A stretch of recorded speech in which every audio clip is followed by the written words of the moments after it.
Automobilul a pătruns în viețile noastre ca un mijloc de transport, însă pentru mulți acesta a devenit de mult pasiune, un membru al familiei, o amantă ce se ține cu cheltuieli impresionante și de ce nu chiar o pânză pentru artiști.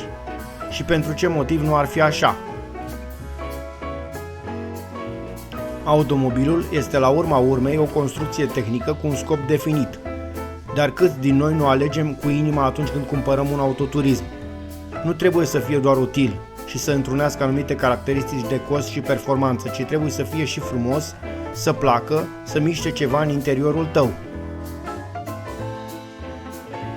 Astfel, un pilot francez în anii 70 s-a gândit că nu este de ajuns doar frumusețea dată de forma automobilului, o îmbinare între necesitatea de ordin tehnic și dorințele desenatorului, ci ar fi potrivit dacă acesta ar fi pictat asemenea unei pânze. Astfel, acesta l-a convins pe sculptorul american Alexander Calder să-i decoreze automobilul cu care intenționa să ia startul în legendara cursă de 24 de ore de la Le Mans.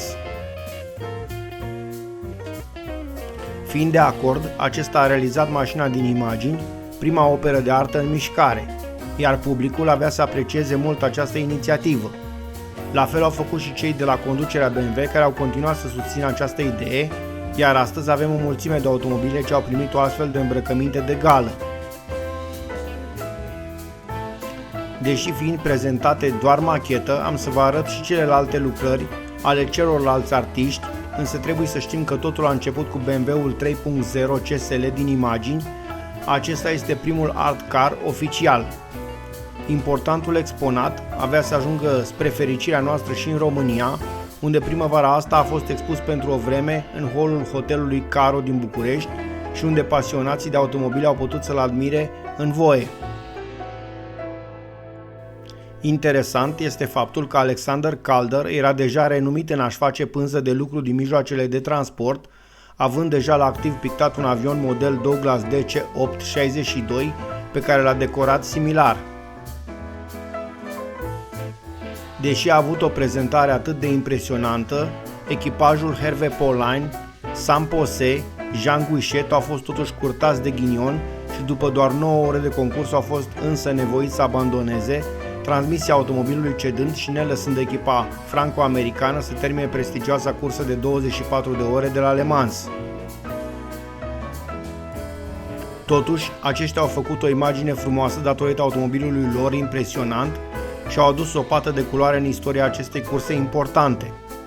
Automobilul ales să devină operă de artă avea să fie un BMW 3.0 CSL, un superb automobil de sport echipat cu un motor cu 6 cilindri în linie și care genera în versiunea de concurs 430 de cai putere.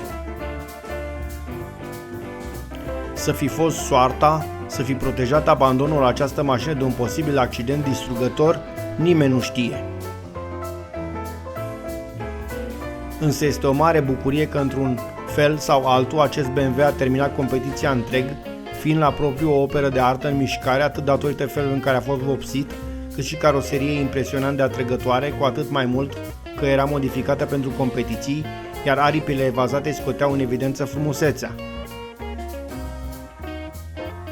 Mașina poartă semnătura sculptorului Alexander Calder, la fel ca orice alt tablou important, dar artist a fost de asemenea și vopsitorul acestei mașini, care și-a lăsat de asemenea semnătura undeva pe partea posterioară a mașinii.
Astfel, acum știm, mașinile nu sunt doar vehicule, ci au suflet, stârnesc pasiuni și nu numai pentru cei împătimiți de motorsport, cât și pentru noi ceilalți, automobilul fiind el însuși o operă de artă.